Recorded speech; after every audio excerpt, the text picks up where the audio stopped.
This is Cannock Chase, an area of outstanding natural beauty in England, and I can see why.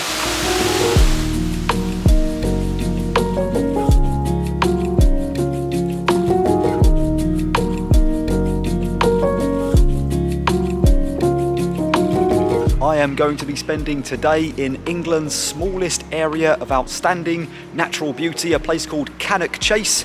But before that, I am in a place called Rugeley, which is close by. I stayed here last night and I'm going to take a quick look around the market town before I head into Cannock Chase itself. But before that, I am expecting a little bit of rain. It is going to rain in the next 5 or 6 minutes according to the forecast, so I am going to head to the local Wetherspoons pub and get myself some breakfast.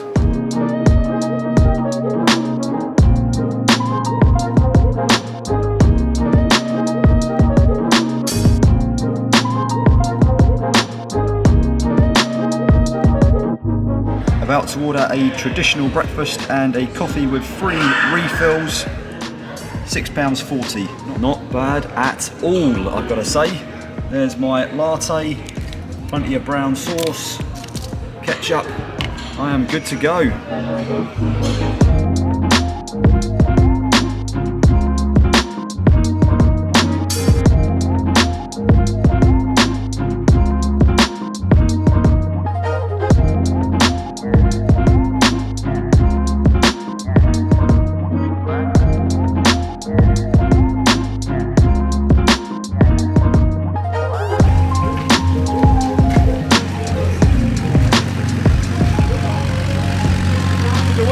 Internet.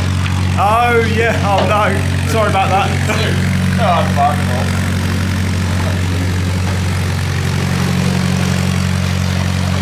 So after about a 45-minute breakfast, no rain, I come out to walk by the canal and it starts raining. So I've just been under that bridge for the last 15 minutes trying to cower from the rain coming down. And I'm going to take a walk along by the canal now just to see what's about. Rugeley is a town in Staffordshire, and it was nice to be in the town centre first thing this morning. I could see the local shop owners setting up their shops for the day. It's Saturday, so it's going to be a busy one, I would imagine. There were people just sitting in the little park area, having a chat, putting the world to right, no doubt. There was a war memorial that goes back to the First and the Second World War. Plenty of poppies and wreaths lay beneath it. There was also a couple of churches. And I should say that I just spoke to a local whilst I was walking along this trail, and I asked him how to pronounce the name of the town. I thought it was Rugeley. He said the locals call it Rugeley, but it's actually pronounced Rugeley. And there are some friends, some tourists up ahead here. Look at this. I will not get too close, but they don't seem too worried that I'm here. And we've got some more locals up here ahead.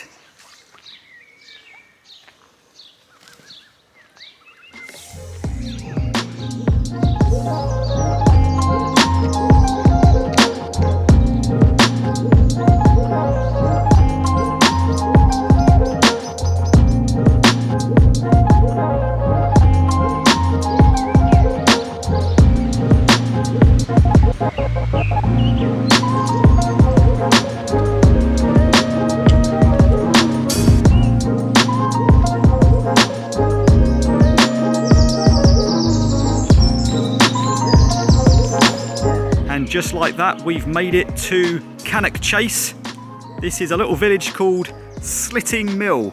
Used to be called Stonehouse, but it's now called Slitting Mill after the slitting mills that exist here. They used to be fully operational, big part of this area's industry. Not so much these days, but it is a pretty little village to walk through. And the mills still exist, so we're going to try and find them. You'll find that lots of small villages in England have these village notice boards that tell you about local events. We can see there's coffee mornings going on, there's events at the church, there is a Trent Valley Photographic Society in operation, and also a folk dance club. So lots going on here in the village. A little village sign here showing the village pub, and then the trail as it goes down alongside Dutton's Pool and onto the Heritage Trail. There is the pub, So the trail must head off in this direction here. There's Dutton's Pool. Looks like it is now a private angler's lake.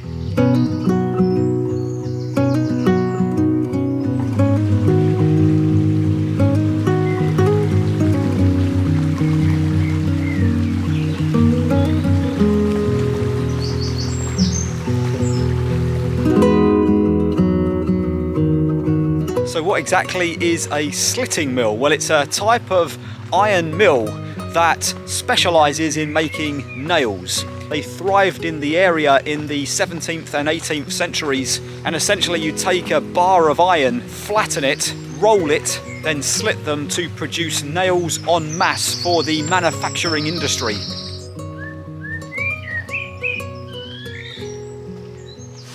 So I think behind me we've now found some of the remnants of the old slitting mills from hundreds of years ago. There is a waterfall which I guess would have helped the mill to operate, and above it is an old stone bridge, and you can see some ironwork in the actual riverbed. So again, could be getting this completely wrong, but it does appear that this is pretty much the area where the old mills would be.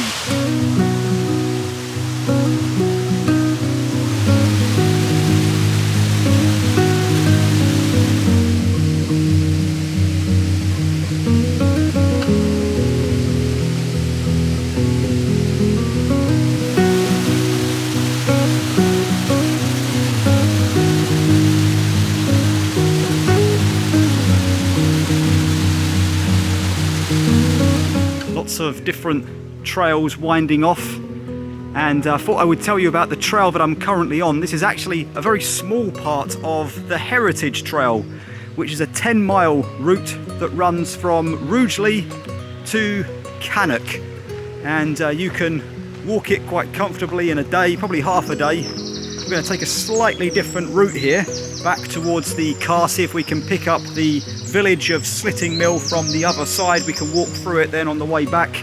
And I'll quickly tell you whilst we're heading up this way, I said that this was England's smallest area of outstanding natural beauty.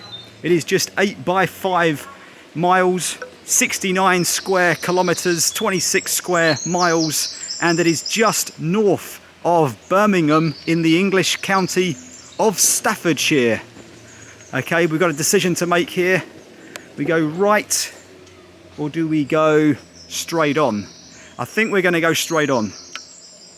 I'm guessing that the mills themselves don't actually exist anymore, but this is definitely part of the infrastructure from all those years back. A little wooden bridge here ahead. Sounds like a waterfall. Ah, indeed, yes. There we go. Coming down from the pool, there is a pretty impressive waterfall down there.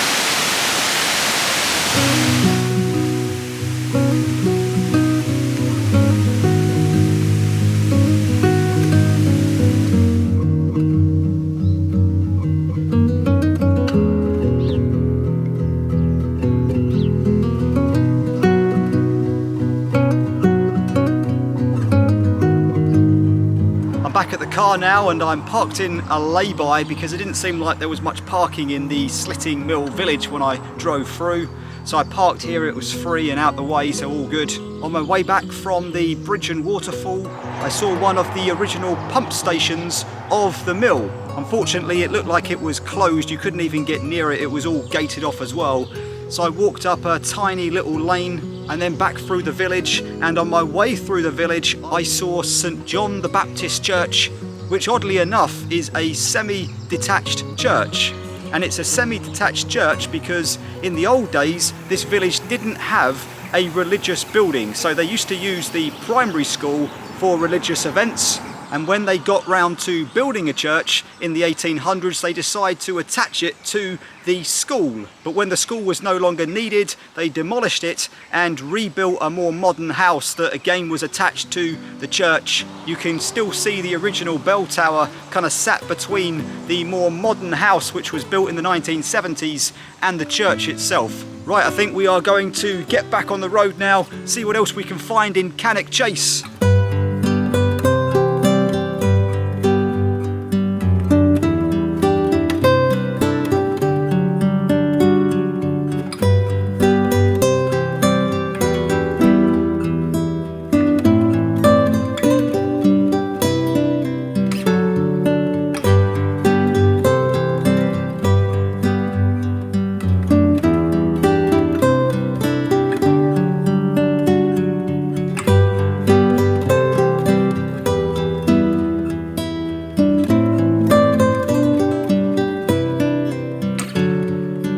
So I've now arrived at the main visitor centre here at Cannock Chase, and it is not cheap to park, I'll tell you that first of all.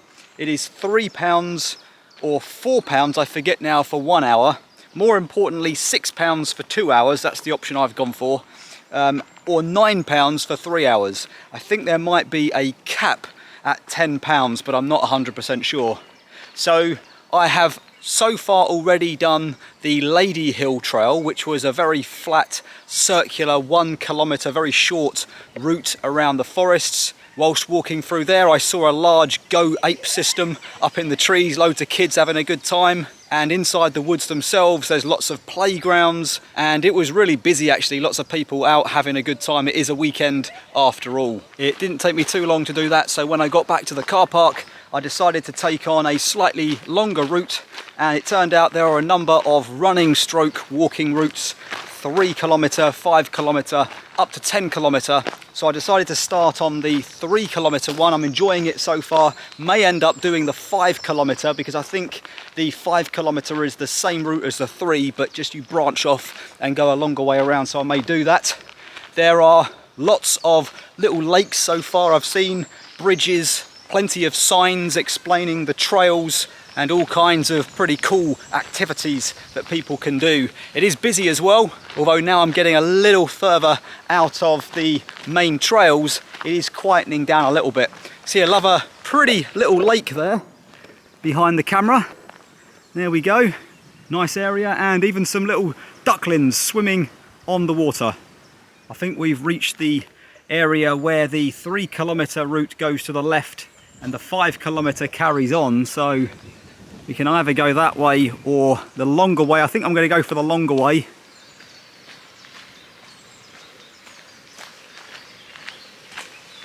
Another sign this time. It's the 5k route that branches off. That's my route. I'm going to follow it now through the greenery. This has got to be my favourite lake so far. I thought it was lilies from a distance, but in fact it's just algae. But it looks pretty cool. In any event, I am on the homeward bound stretch now, so I am heading back along the lakes, and once I get back to the car park, I'm going to jump back in the car, get out of paying that 3-hour parking charge, and head on a little bit further into the chase.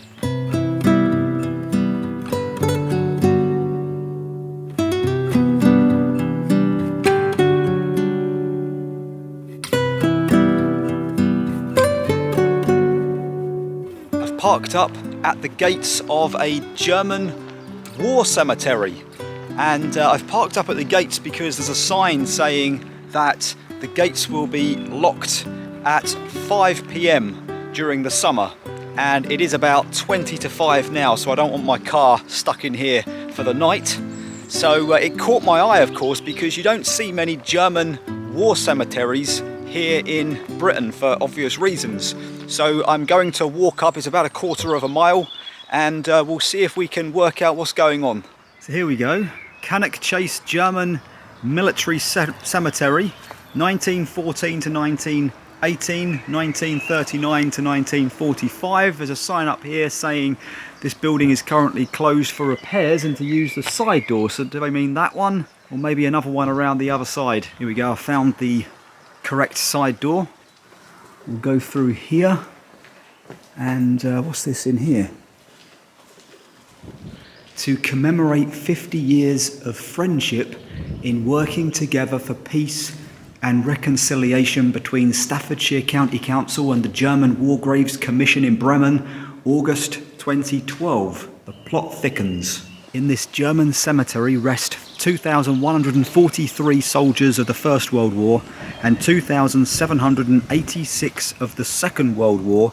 Among them lie 5 unknown of the former and 90 unknown of the latter, all died on British territory. This is definitely a peculiar place to be standing. So are all these graves to the soldiers who were trying to invade Great Britain and most of Europe. There are a lot of graves here. A lot of soldiers were killed, and rightfully so, trying to invade Great Britain during the First and Second World War. So it's not until you see the names on the graves that you really do wonder what this is all about and how it came to be. I mean, there's one here, let's say Reinhold Wopp. Now, does that mean he was born on the 30th of November 1896 and died on the 6th of July 1918? And then you kind of start wondering, did he really want to be in another country invading Great Britain? Or did he not want to be here invading Great Britain? You just don't know. Just perhaps pawns in the game of people like Hitler who were sent here to invade. You just don't know. Maybe he did want to be here. We'll never know, I guess. But yeah, very eerie place, very strange place. Didn't know that this kind of cemetery would exist here in this country.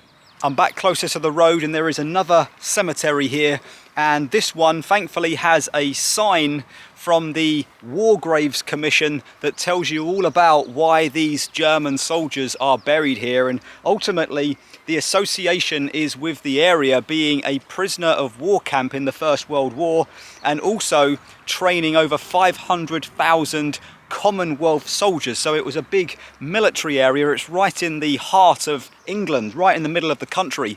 I suppose a very secure place. So in 1918, Spanish flu broke out and killed a lot of Commonwealth but also German soldiers. A lot of them are buried here. Also prisoners of war from the Second World War and German airmen who were shot down over British territory are also buried here in this cemetery. I am glad we got to the bottom of that. It was really I was just trying to work out what was going on, but now I think it makes a little bit more sense. So we're going to get back on the road.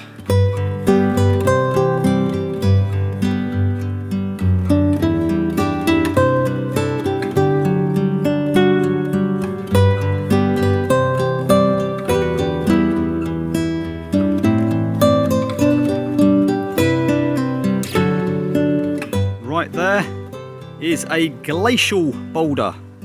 It is sitting on top of a stone plinth on display here in the forest.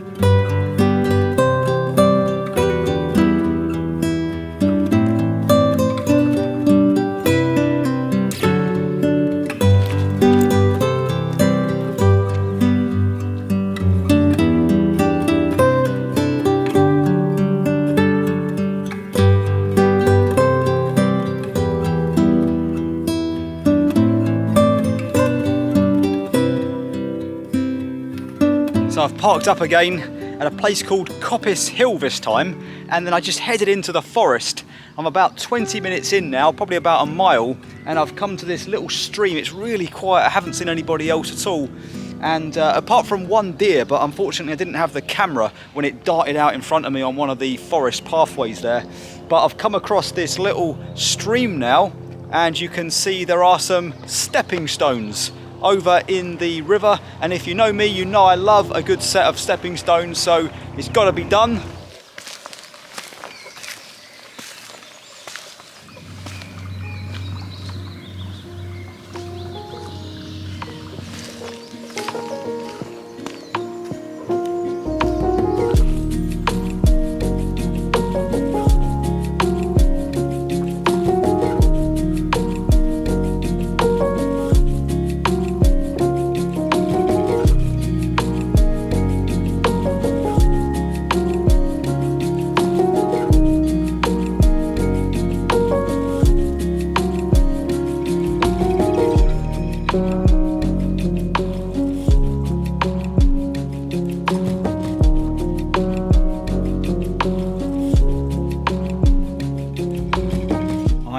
now at the Castle Ring Scheduled Ancient Monument. We're going to head up there and take a look.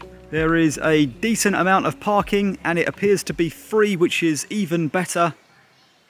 So I think we're going to take a walk up the hill. It should only take about 5 minutes to get there. And while I'm walking up this way, I'll just tell you that in the old days, this entire area used to be a royal hunting ground. Back then they called it a royal forest, not so much because it was an area of woodland as you would expect a forest to be these days, but because it was a preserve set aside for a specific purpose. In those days, hunting for the royal family.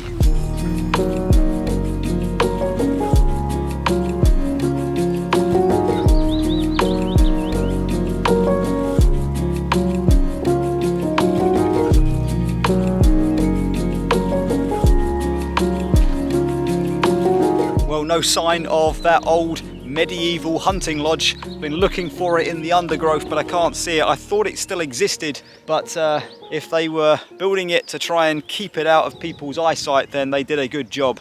Just imagine though, back then in the medieval times when royalty and their friends would be hunting out in this area, there'd be nothing around for miles and miles and miles. It is almost like that these days, except there's a few villages dotted around. These days, this ring around the fortress system that still exists is here as a dog walking trail. Lots of people out this evening just walking their dogs and enjoying a pleasant summer's evening here in England. So the Iron Age fort used to be in that area there, but nothing exists of it anymore, unfortunately. That is going to do it, I think, for Cannock Chase. I've enjoyed my day. I've enjoyed driving around and seeing the sights. It has been good. Thanks for watching. I'll catch you in the next video.